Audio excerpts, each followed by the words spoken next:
Welcome to Restaurant Influencers presented by Entrepreneur. My name is Sean Walchef, founder of Cali BBQ and Cali BBQ Media. I want to give a special shout out to Toast, our primary technology partner, the sponsor of this show. They power our barbecue restaurants in San Diego. They power almost 80,000 other restaurants all over the United States to help them with their digital hospitality, so we can focus on doing incredible things in our business. It's a very difficult business, the restaurant business, but we're grateful for the opportunity to share the lessons and stories of so many incredible entrepreneurs all over the globe. In life, in the restaurant business, and in the new creator economy, we learn through lessons and stories. Today, we have Kareem Mr. Bake Queeman. He is a James Beard award semifinalist for 2023. He has an incredible brand. You can follow him on Instagram at Mr. Bake Sweets. Kareem, welcome to the show. What's going on, Sean? Thanks for having me, man. Dude, super fired up to have you on the show, to learn your story. We're going to start with our favorite random question, which is, where in the world is your favorite stadium, stage, or venue? Where in the world? You know what? I'm gonna have to shout out my main city, New York. It's probably gonna have to be the new Yankee Stadium. I like the stadium. It looks lit, brand new, especially when I've seen the old and the new. I love it. Okay, we're going to go to Yankee Stadium and we're going to rent it out. I'm going to convince Entrepreneur Magazine, convince Toast, convince Atmosphere, convince a lot of our partners that we need to put on the greatest hospitality event that's ever been put on the planet. We're going to get people from all over the globe, people that listen to this show. We're going to get fired up. I'm going to put you on pitcher's mound with a mic. Say, Mr. Bake, I need your elevator pitch. Give me the 2-minute drill. Give me 2 minutes. Who are you and what do you do? We got raving fans ready to hear about your story. Go.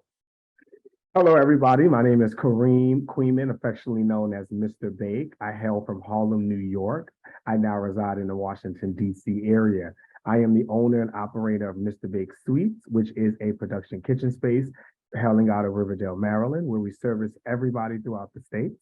I have also been featured on 7 syndicated shows and competitions. I've been a featured judge on Food Network, and I've also been a contestant as well as a talent on Food Network and Netflix. I am an advocate for I am an advocate for the LGBTQ plus community in and out of the kitchen. I advocate for the voiceless and to have ourselves shown and seen and say we've always been in the kitchen. And most currently, I am a James Beard semifinalist 2023, baby. That is who I am. And welcome. Mr. Bake, kicking it off. Thank you so much, Kareem. I love it. You got us all fired up. That's how you do it. Man. When did you find your voice? Ooh.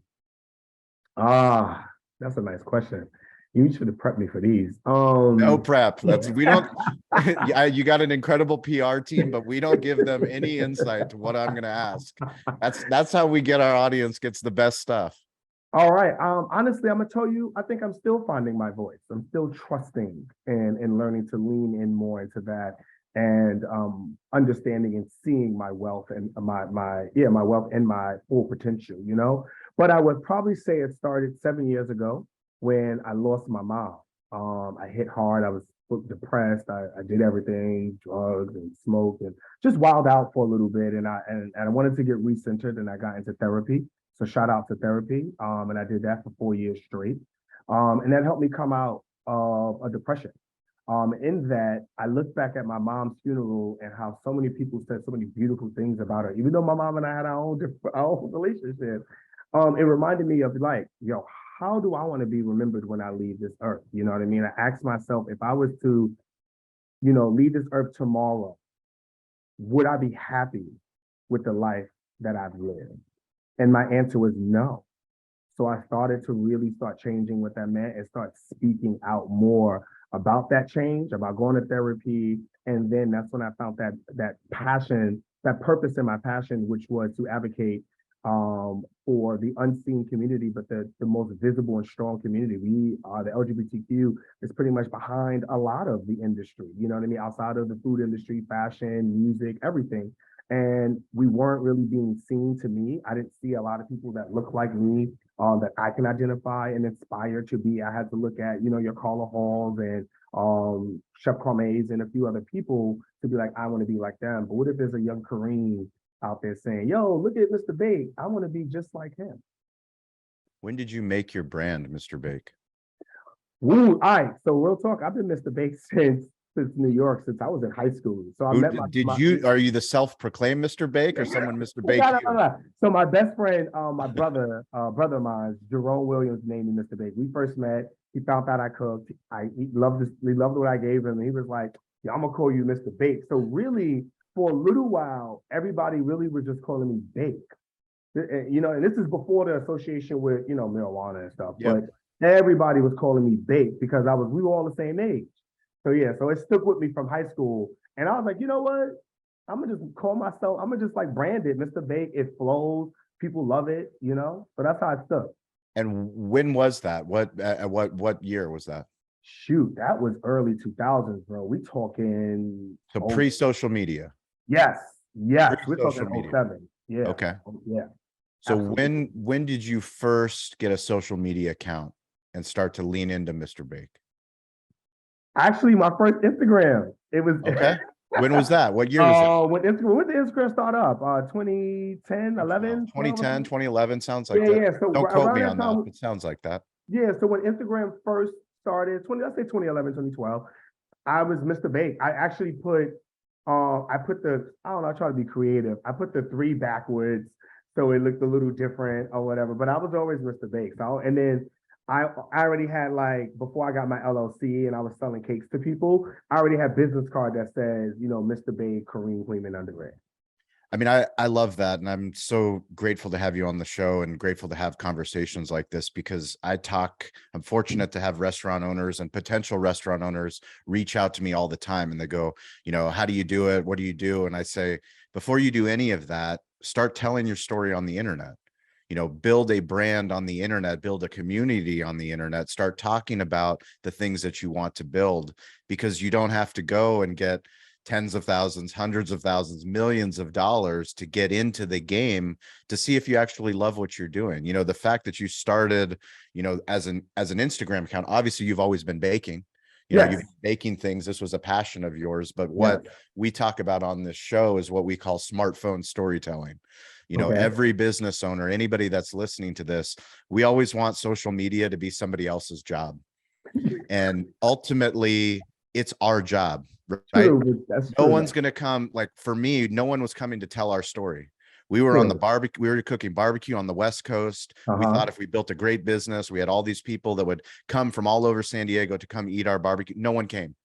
I sent out press releases. People are like, we don't care. Ultimately, we went, okay, well, we need to learn what Web 2.0 is, what all these social media apps are. And we just start using audio, video, words, and images to tell our story. For you, when you look at your social media journey, when did you start to have the courage to start posting bad stuff so that you could eventually get to where you are now?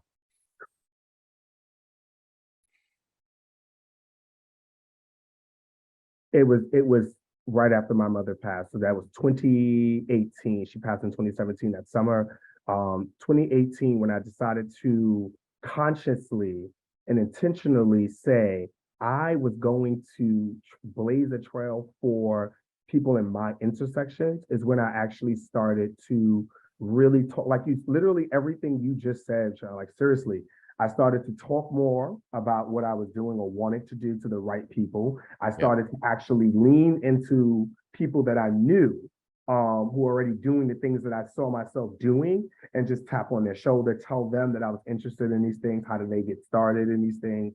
And honestly, I had met a guy, another Black entrepreneur. He was a wine. He made wine. And he said to me after an event we both did, he said, let me tell you something. He said, they will get into your story more than they will buy into your product. And I sat on that for a little while, Sean. I'm behold you. I sat on that for a while, and then it hit me 6, 7 months later. And I was like, right around the time I was starting to do the work, I was like, that's what he meant. Okay, because I got to realize I don't even cater to everybody's dietary needs right now, right? Yes. So there's going to be people who don't eat my stuff, but Yep. love what I'm doing. And that's when I started to be voiceful about it. Very more, I had to be ignorant about it. If you gave me an opportunity to talk, I made sure I said something. It's amazing to me, just thinking of all the stories and lessons that I've heard. And, Matt Plapp is an incredible digital marketer. We've had him on this show, and he shared a story of when he was talking to Guy Fieri, and he was talking to Guy Fieri about business owners, restaurant owners telling their story. And what Guy related to him was the music sounds different when you know the journey that the band has been on. And the food tastes different when you know the story of the entrepreneur. Yes. Yeah. It takes the courage. The crazy thing for me is that when we think of the creator economy, we think of a YouTuber that's really good at building a YouTube audience, or a TikToker or an Instagram influencer. We don't realize that business owners, entrepreneurs, creators, bakers, barbecuers, people that can make incredible sushi or acai or whatever you do, we do that in real life really well. We just don't tell the story to the internet very well. Yes. And that's where the huge opportunity is, where you say, where did you find your voice? You've always had your voice. Yeah. But going through therapy, and I appreciate you sharing the therapy, because therapy is something that means so much to me. And especially here on this show, we talk to hospitality leaders all over the globe. Hospitality leaders, we are phenomenal at taking care of people, making magical moments with strangers, making strangers our friends. Absolutely. We are not good at taking care of ourselves. Absolutely. We give. Can I say something to that, Sean? Please. I want to let you know, during this journey, I definitely had to do a lot of inward work on myself. And you have to find peace. You have to find a peaceful place in any space that you're in. If it's only 5 minutes that you can get in that space, if it's the bathroom, if it's your work office, somewhere, and sit with yourself and listen to yourself. And then like you said, be courageous enough to actually do the work of saying, you know what, I'm going to go talk to somebody else who doesn't know my life. Like, you know what, absolutely, I'm going to go the opposite way because I've been doing this for so long and it hasn't been working for a lot of people who are in business, you know what I mean? And COVID showed us a lot of that, in terms of you have to be ready for the unknown. And that's where the pivoting became so popular. You know what I mean? Yes. We already know as entrepreneurs, if you really out there trying to make your joint pop, you are always learning how to pivot. Always. And you're always all in. You don't care. There's no other choice. You always like, what? I got to, like, if you really out here really trying to sell whatever product that you're trying to sell, and for us, it's our love and passion on a plate. You know what I mean? Like, we're trying to sell that to you and tell you this is the bomb and we do this great. You know what I mean? We already know what that means. So just to piggyback on you, you know what I mean? I had to do that work in order to show up authentically me in everything. You know what I mean? Throughout this journey, I've done, like I said, 5 competitions. I had to intentionally say, I'm going to be the loud version of myself. You know what I mean? Correct. The more expressive version of myself. You know what I mean? The more freer version of myself, because I have been mentally shackled. Yes. In society's chains of how and what a Black man is supposed to do. Well, first of all, a man, then a Black man, and then a gay Black man is supposed to do. You get what I'm saying? And I have to say, no, I can create my own lane in my own life so that I can live a peaceful one as much as I can in my days. What's incredible is when we're talking about hospitality and we talk about how hard it is to be selfish. Yes. But in order to truly be selfless and to inspire others, whether that's through what you bake or more importantly through your story, you actually have to be selfish, and you have to have the courage to be the person. It's funny, I interviewed somebody on my other show, Digital Hospitality, and he's an incredible speaker, Daryl Stinson, and he coaches other speakers how to do keynotes. And one of the things he told me was, you have to have the courage to start a digital flash mob. I go, what are you talking about? Like, well, how do you start a flash mob? You have to be willing to be the crazy person in the middle of a public space that's jamming to the music. You're the only person that's vibing with the music. And all of a sudden, all you need is one other person that starts vibing to the same music, to your truth, to who you are. Yes. And once you do that, all of a sudden you realize other people start dancing. Yeah. But the courage it takes to stand up when you hear the music that you think no one else hears. Mm-hmm. Mm-hmm. Can you It's hard work. can you talk about once you started recruiting others, once you started, you know, your digital flash mob, once you started getting people to buy in and you're posting on Instagram and they're like, yes, Kareem, please, yes, more, more, more. Oh my God, that journey has been wild. Because like I said, it literally just started with a lot of it started with the shows. Getting, my first Food Network appearance. And then people just seeing, they was like, yo, How did you y'all get do-" it? How did you get the first one? Okay, let me tell people. It pays to be nice. You know what I mean? Yeah, right. So a casting director hit me up, or a casting person hit me up and was like, hey, I can't cast you, but I want to know your network. Can you help me? So I sent her 5 people that I think will work. She said, great, these are great people. Thank you. Boom. She said, I got you. 3 months later, she literally, I'm at a wedding and I'm literally about to like host the ceremony the end of the night. So I'm talking on her. She puts the whole application in for me. It's like, this is a great show for you. My girl Stacy is the next person in charge. She's gonna let you go through. You're gonna be great. I literally just skated into the show. Wow. And literally that's how it's been once I said this is what I was going to do intentionally.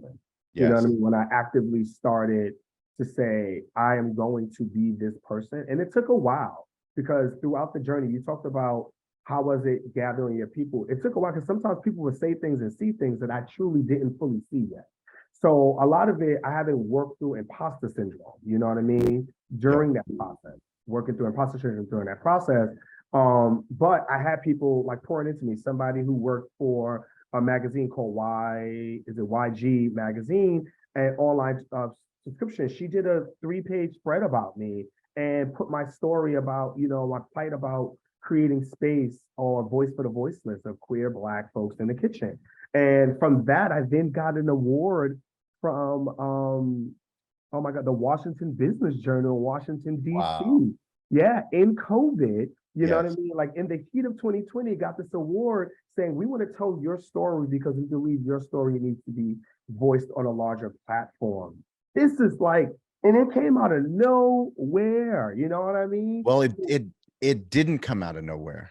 That's how I felt at the time. You put yourself in position to be there, and you leaned into your truth. You did the work, you did the therapy to figure out that, back to what you said is be nice.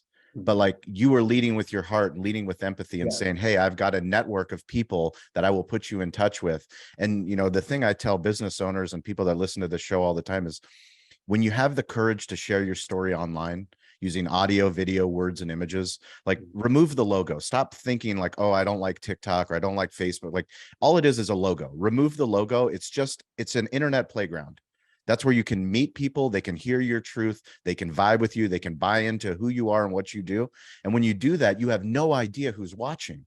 Very true. You have no idea the next investor in your business, the next landlord, the next opportunity to get on Food Network, the next opportunity to do things that you've never thought were possible. Very true. Very true. I'm hosting a show on entrepreneur.com only because I have the courage to look stupid, sound stupid, make a bunch of really bad podcasts that nobody was listening to eventually to get to a place where I can meet incredible people like you that are changing the world. Nah, you're right. You're right. Thank you for that, man. I appreciate that, Jim. Thank you. So for those that are listening and they're inspired, we always, my grandfather, he taught me to stay curious, to get involved, and to ask for help. Curious people want to level up. They want to improve themselves. They read books, they listen to podcasts, watch YouTube videos, but they can't just do that. You actually have to do the work. You have to be willing to fail. Yeah. And a lot of people don't like to fail, especially leaders. Yeah. We don't like to look stupid. We don't like to sound stupid. You got to go and put the work in. But then finally, you have to ask for help. Are you good at asking for help? Absolutely. Absolutely. How did you learn how to ask for help? Through all those steps you just said, bro. Like, to be honest with you, I was doing the internal work, unlearning things, learning new things, and learning to love who I am. All of that. You get what I'm saying? I get it. Started that journey, bro. when you got, one thing, get to the next level. When I got to the level of, yo, one, I can't do this by myself, was literally, I said, I need to start building a team. The only way that I'm actually going to scale my business up is I have to get employees, and then I also have to build a team. Yeah. Because now I know I want to be on TV, and I want to, just be a sought out chef. If I'm going to Yes. do that, you have to have lawyers, accountants, you have to have people in place, you have to build relationships. And that's what I started doing. And I said, I didn't want to go into these things just saying, I want to hire you because you're the best in town. No, I want to work on this, massage this relationship. So yeah, I'll talk to you today. Let's meet up and let's have drinks to do lunch, taste my product. You have to taste my product. You have to watch me on TV. You have to feel that, yo, this is somebody I can represent fully. And I had to grow with that type of person, with those type of people. And I had to learn that when you ask, like, when did I started to be okay with saying, ask for help? I had to learn that I couldn't do it by myself, man. And that happened 2019 into 2020. I realized, like, I have to start asking people for help. Where can people enjoy your incredible food? Where can they get some Mr. Bake? You can actually go to our website, MrBakeSweets.com. I have 4 flavors. We do cake in the jars, so 8-ounce cake in the jar, serving for 2. And you can also visit us if you are in the DC, Maryland area. We are in Riverdale, Maryland, a part of a food hall called Le Fontaine. Very cool. Bring me back to day one opening. Yo, can I bring you back before the day one? Because this is powerful. Absolutely. This is a journey show. I bet. So in 2021, January, my friend sends me an email, a news article about a food hall coming. He said, you should reach out to the management company and pitch yourself. I said, you know what? You're great. I'm in a book club, and we were reading How to Win Friends and Influence People. I forgot the author name, but we was reading that book. And in that, at a particular chapter we had just finished reading, it was saying how you should pitch yourself, or how a lady had pitched herself for a job she really wanted, and she just bullet point all her great attributes of how she would be great to the asset to the company, how her ethics and merits work with the company. So it just looked like a win-win. So I did the same approach. I said, hey, my name is Mr. Bake, Kareem Kleeman. I've been baking. I'm a professional baker who's a baker for X, Y, and Z. I've been featured on these shows already. And I am a blah, blah, blah, blah, Black queer baker. And I think that I am somebody who you need in your food hall. I love it. And we immediately had a conversation. I stayed on that journey until we opened. First day, we had technical issues on the first day. Well, welcome to the restaurant business. So we had technical issues. We were ready. When I tell you we were ready for the first day, bro, because we did like some soft openings. They did a lot of kind of like press release. So we had given out product and stuff, like the vendors had given out product, talk to people. I'm over here smooching and doing my thing, working the craft. Yeah. Cool. So I made all this product, getting ready, revved up. Me and my team, there's only 2 of us. I opened the store. I opened the store, 2 people. I know, yeah. 2 people. And we're like, oh, we're going to do this. And technical issues. And we opened half the day, but the rest of the week and the whole What month, happened with the technical issues? What were they? The system was on similar system to like Toast. So everything is a part of one hub. And it wasn't speaking correctly, if I remember. So the digital ordering, whatever digital ordering platform you guys are on, got it. Exactly. But it wasn't Toast, right? No, it was no. It Okay. wasn't Toast. No, it wasn't Toast. Yeah. If it was, I know people at Toast that would make sure that gets fixed. No, it needs to be Toast. Let me go tell. Yeah, exactly. It needs to be Toast. Well, I'll let them know. So, yeah. That's awesome. Well, congratulations on doing that. What have you learned now that people can buy from you every single day? It brought my love back of it. I'm not even gonna lie to you, bro. I was at a point where, I've been baking all my life. I literally started baking at 10 years old. Yeah. It was a box cake, but I started baking at 10, and then literally gradually started baking from scratch because I had programs I went to in school. So started me baking from scratch, and then I was selling cakes in high school. So I've been doing this just so I can mark like how long I've been doing this. You know what I mean? And I found when I started to find my voice, I was finding a new love and passion in doing food media. So TV, demos, things of that nature. And I was like, I think I want to start moving towards this now and kind of, letting that do its thing, and just understand. I lost my mom she was 50 years old. Yeah. So losing my mom at a young age, at her young age, I was just like, you know what? I want my next half of my life to be so much different because honestly, I'm a man. I have up to what, 60, 65, if I even make Come on, it. you got to go longer. I know, and I want to, right? And I feel Yes. that I am, but just to Yes. be honest, on average, you know what I mean? Yep. So that's the conversation. I had to have that real conversation with myself and It's say, well, hard to be honest. Yeah. you get what I'm saying? For So sure. Oh I yeah, I had to get it.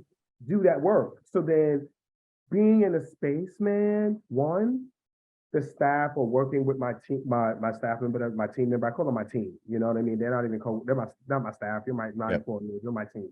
Yep. Working closely with my team and developing them Yes. brought a new passion into it. And then hearing people tell me that the product was really good and hearing always constant. I got my first food critic review, local food critic review, and I was like, yo, I didn't even know she was tasting the food. And Right. I love that. And I was like, I knew the product was good. I know people in my community, my small network were telling me it was good, but now I was reaching new people, you know what I mean? And I just love it. I loved it. It made me like really just fall back in love with baking all over again. I was literally living my childhood dream. It's amazing. Yeah. So the people that are listening to this show that have businesses, and the reason we started this show was to hopefully inspire people to not just wait for legacy media, TV and radio and magazines to come and write stories, but to start telling their own stories using the internet. But when we watch TV, local TV, national TV, you tend to see the same personalities showing up. And I know as a restaurant owner early on, I was like, why is this guy always on TV? And now I'm literally that guy that's always on local TV. So I try to give back as much as I can for all of my friends that are watching, or somebody that might be a friend that's like, dude, I'm like, how do you do it? I know for you, now that you've been in so many different opportunities, I'm sure people in your network go, what's the secret? Yes. Tell us the secret to getting more media placement. I told you when I first started, you have to be nice. I like, honestly, no, come in Yes. happy. Literally, whatever you going through at home, at your restaurant or your business or whatever, leave that at the door. Literally come in intentionally saying, I'm going to leave an impression. That has what got me where I'm at today. Yes. And I say this to you, I'm not lying to you. I move with intentionality in everything I do. I sit and I observe and I piece together as much as I can do. I'm a strategist Yes. by heart. I live by my life. I literally do that. So people who don't have that energy, go in, just say, take a deep breath, exhale, walk in. Hey, good morning, good day. People love when you make them feel seen, when Yes. you compliment somebody. You know what I mean? Always goes a long way. Smooch a little bit, but then also when you show up, know what you're talking about, be prepared, be on time. They're looking at all of these things. You know what I mean? And then when you leave, you get contacts. Hey, can I get your email? Can I get your number? Not just their Instagram, but their direct numbers and their direct emails. Because if you have programs or projects or things that you just want to amplify the voice on, you have that connection. You could try to pitch your story if you don't have the money for a PR to do it for you. You can do.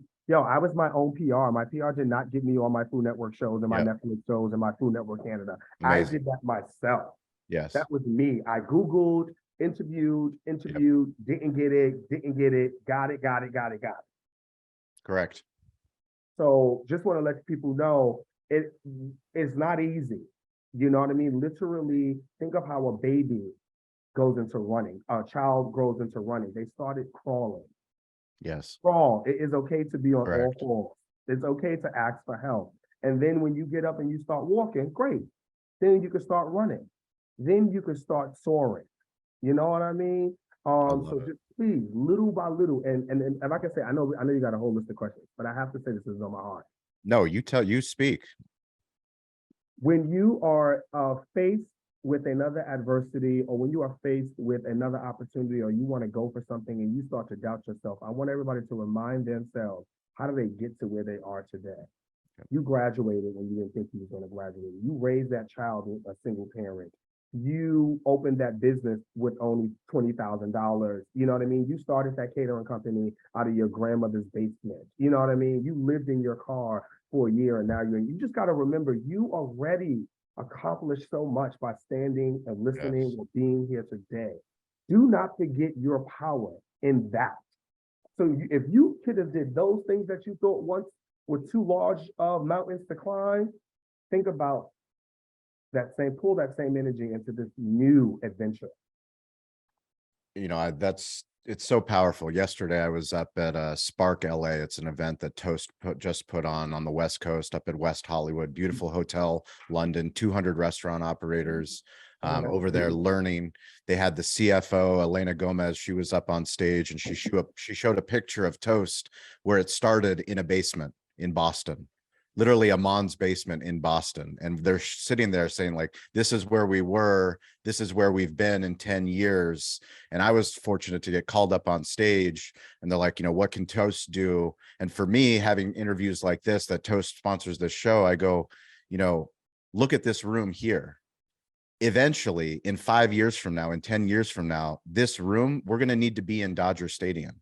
We're going to need to be in the old Staples Center, the new crypto arena. Like, it's going to be full with content creators, with hospitality professionals, with bakers, with restaurant owners, with pit masters, with people that are into digital hospitality all over the globe. And we're going to look back and go, look at how far we've come. You know, I heard a quote the other day that I keep repeating because it's just so applicable to life, which is, stop praying for as fast as possible and start praying for as long as it takes. Yes. Yes. Ooh, let me tell you something. The prize is not and when you get to the end, or it's the prizes are in the journey. Yep. I learned that 2-3 years ago. Oh, that's a powerful quote, because people don't even know what that really means. That really means enjoy creating, enjoy failing. Failure. Yes. Failure, if looked at properly, is a way to get to success. Because Correct. You have X'd off one way that is not possible. So that probability won't happen. Let's go on to another. Yes. That's But it goes back to what you talked about, and that goes to intentionality. If you don't have an intention of what you want and where you want to go, you can't bring the energy. What is your intention now? You want to be on media. Yeah. Are you creating your own media company? Because you have your own YouTube channel. Are we on TikTok yet? So, all right, two things. TikTok kicked me off for some reason. I think because They kicked you off? You need me to go talk? I need to go talk to somebody bro, on because I TikTok? wasn't really on it. I think that's really why. And so I got to go back and redo TikTok. I have been sleeping on it, but I've been thinking about it heavy. Secondly, yes, I am creating content now. I was just on Rachel Ray, and we Amazing. Thank you. And we had to, it was pre-filmed, so we had to film that ourselves. And I linked on a buddy of mine here in the DC area. And the way they was able to edit the content, he gave them so much great content that we both looked and was like, okay, we have to produce something else. We got to do more. We have a meeting actually this evening to talk about producing more content for myself. Because I did start the YouTube YouTube show just for that reason, and then kind of fell off because I was just doing a lot of things. But I'm going to start creating more content. You're absolutely right. That was my You're your own media company. Yeah. Oh, already in the longer, my cousin is a videographer, editor. I got a bunch of friends. It's already in the conglomerate. This is mass takeover. I know. This is mass. This is mass. We're very selective who we bring on the show. You know that. Thank you. It's very selective who we bring on the show. We have an opportunity, only one interview per week. There's only 52 weeks in a year that we get to share the best of the best. We put you on here for a reason, so that we can look back once this episode is published in 3 years, 5 years, and 10 years, be like, Kareem, why were you thinking so small? Look at what you built. look at what you've built, and you're right about that, bro. But now it's on the horizon, man. It's so much beautiful things, prepackaged goods, apparel. Like it's in the work. I've done a little bit of it, but I Yep, didn't really dive into it. And I'm going to go right back into it because it's already in the spirit and the soul. So it has to flourish out I because I love it. can't just sit on it. I I love it. can't die with that in me. So every single week on Wednesday and Friday at 10 a.m. Pacific time, 1 p.m. Eastern time, we meet on the social audio app Clubhouse. That gives us an opportunity for you, the listener, to download the app, come up on stage, tell us your story, speak your truth, no matter what you're building. If you're in the restaurant business, if you're a creator, if you're in sales, if you're in marketing, we have digital hospitality leaders all over the globe. It's an incredible community to help hold each other accountable. So I lead that group. We've got incredible leaders that show up every week. Please join us on that platform. Kareem, please give me a social shout out. So this is going to be on Entrepreneur. Tell me somebody that you want to give a little bit of love and attention to that's helped you get to where you are. Go for it. Mike is yours. Oh shoot. Yeah, I know. I'm making you call somebody out. And that and everyone else will be like, hey, what happened to me? To me, yo, okay, that's heavy, bro. Everybody had a hand in this, man. I want to give Somebody people recently, someone yeah, recently. Give me somebody recent. that help. Oh, I want to yo, I'm a super shout out my team, man. 1111. I'm a super shout out Vicky. Vicky came on with me 7 months ago, and glazed like I kind of glazed my vision of what I wanted to create in this world. And she came back to me with a 3-page um typed write-up of how we're going to handle this. And she has been nothing but a gem and success for me. And it's always great to align myself with people that actually see my vision and want to see me flourish, man. And I'm just 100% grateful for her. I Seriously. appreciate that. Thank you. And for anybody that's listening to the show, give us some parting words of wisdom for somebody that's out there, they're doing their thing. And they're ready to what we call jump off the cliff. So most of the people that listen to the show are already leaders. Mhm. What we hope to encourage them to do, inspire them to do, is to know that social media isn't someone else's job. It's your job. You listening. That's wherever you're listening to this. Hopefully something resonated that Kareem said that made you go, okay, today's the day that I'm going to start. And when I start, it's going to have to be a consistent, persistent pursuit. Every single day, I got to get better at telling my story. Well, what kind of wisdom do you have to share with them? I mean, shoot. All right, all right, all right, all right, all right. Let me see what I got for y'all today. I would probably tell y'all, listen, I said this a little bit earlier. You don't have to look at the dream as the bigger picture, but then take that big picture and break it up to 1,000 little pieces like a puzzle, and piece by pieces, one foot in front of the other. Because sometimes I know it can be overwhelming, but you got this. And like I said, literally just one foot in front of the other, and grab on to the left and the right and behind you when you need some support, because you're going to need it, because you can't do it by yourself. I love it. Kareem, what's the best place for people to connect with you, to buy your goods? Drop them. Let them know. Yo, you guys can hit me up at Mr. Bake, sweets.com, and as well as Mr. Bake on IG, Mr. Bake Sweets on Twitter, and soon to be Mr. Bake Sweets on. We're going to put the link when this episode publishes. There'll be a link to Mr. Bake Sweets on TikTok, whatever handle he has, and his YouTube account and his LinkedIn account, all of Yes, them, yes, yes, yes. all the digital I forgot, playground. yeah, I got a LinkedIn Kareem That's Queen, and I got a yeah. YouTube Baking with Mr. Bake. We definitely will be hitting up with some more Now content. we're talking. Now we're talking. If you guys want to connect with me, it's at Shawn P. Walchef, ShawnPWalchef. I am weirdly available. We care about this show. We care about your journey. We care about your story. Please share this with somebody that needs to hear it, that needs to be inspired. Your story matters. We would love to connect with you guys. Please reach out. Hit up Kareem. Thank you for your time. Whenever you're on the West Coast, that goes for anybody listening to the show. Please hit me up if you make it to San Diego. We'll make some content at the Smokehouse.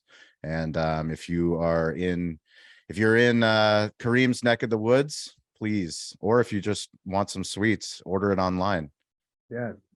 Please support. We appreciate you guys. Thanks for listening to the show. Thank you to Toast. We will catch you all next week. Thank you. Thank you, Sean. I appreciate everybody. And a special thank you to our title sponsor, Toast. Toast is the primary technology partner that we use at our restaurant, Cali Barbecue. It is also the primary technology partner that so many of the guests have shared with us on this show. People like Sam the Cooking Guy, Stacy Poonkinney, Jeff Alexander. So many times the guests tell us that they're using Toast when we didn't even know that going into the interview. That is why we are so grateful that they sponsor this show. We want you to win. You that listen to this show, we want you to improve your digital hospitality. Toast is built for restaurants and it's built for you. Toast is the restaurant-first platform that's built for your needs, whatever your size, concept, or ambitions. Improve your bottom line with a customizable platform that's easy to learn, use, and grow with. And it meets you where you are with all the right tools for your price point. If you have any questions about Toast, please DM me at Sean P. Walchef, ShawnPWalchef. I will get you the link to the right Toast contact in your market. It's so important that if you listen to this show, that you win. We want you to be on this show eventually. Let us know that you heard the show, you heard about Toast, you implemented Toast, you did a Toast unboxing in your restaurant. Talk to us about how you've impacted your village, your city, your community. Share your Toast story with us. DM me today to learn more, and be sure to check out Toast.